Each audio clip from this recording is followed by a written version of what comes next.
What mixed martial arts fighters could Bruce Lee beat? None. Bruce Lee, whenever I speak about him, I come with a very negative tone that I don't know is fair. I was a Bruce Lee fan. I'm still a Bruce Lee fan. But I feel that the integrity of the sport of what we're seeing now through the world of mixed martial arts, all the testing that went on. I mean, this was tested from 1993. That was essentially the entire idea of mixing the different martial arts, was to test them and then come out the other end with an answer as to, if I want to be great at unarmed combat, what specifically should I be working on? That was essentially the question. So once so many people went out there and tried this and worked, and the blood and the sweat and the tears and the competition and the lights and the camera and the action and the fans, once we go and do that and test it, I do feel that there was then an integrity owed to the answer. And the answer most certainly was not what Bruce Lee was doing. But in fairness, it was forward thinking at that time. All Bruce's philosophy is try a whole lot of different fighting forms and steal anything that works from any of them. And while you guys will hear me say that now and go, well, yeah, duh. Oh, okay, I agree with you. That would be a very obvious statement right now. But it wasn't in Bruce's time. As a matter of fact, it wasn't even in 1993 the first time they set the octagon up. Even then, if you were a Taekwondo specialist, you only trained Taekwondo. You would not even go into a judo dojo. And if you did, and your sensei found out you did, he would not let you back in yours. This was very real. This was a very, very real thing, that you pick one art and you swear by it and you uphold the beliefs of that art over all other beliefs and arts to the end. So what Bruce was saying about, no, feel free to train some judo over here. Work on some boxing over here. Work on your JKD over here. Put them all together. Understand the values of nutrition. Understand how important strength training, speed training, and conditioning can be.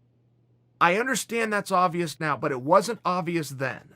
And he had the courage to step out of the shadows and voice this publicly and start to educate. Now, the other problem with Bruce Lee is he was anything but a fighter. He never went out and fought anybody. Bruce Lee has the same thing in common with all the other fakes. Whether the fake Steven Seagal, fake Jean-Claude Van Damme, you could go right through the list. All the phonies have one thing in common, and that is a geographical location known as Los Angeles, California.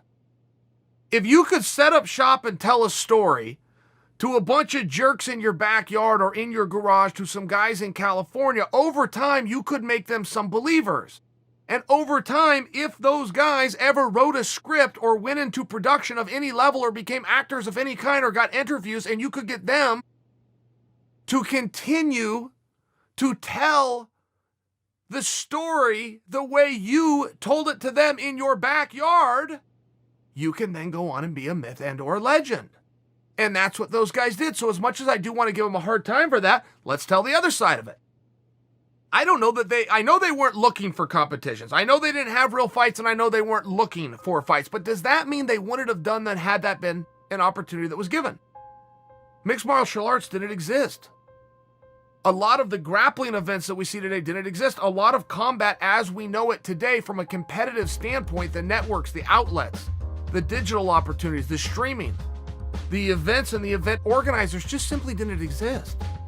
So I can sit around here and give Bruce Lee a hard time for working out with daytime waiters and nighttime moonlighters as scripts and guys that wanted to be in the film and production TV. I can sit around and do that. I'd even be factually correct, but I'm also being a bit of a dick if I don't lend some truth to the fact that Bruce was trying to get something going.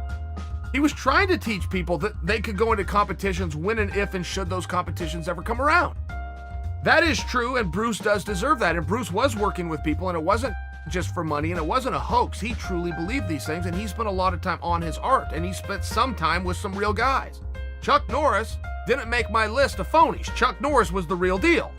But Chuck Norris also went out and proved it in competition. Bruce proved it through words. And he proved it through working with fools that then went into media and perpetuated. That's accurate by me.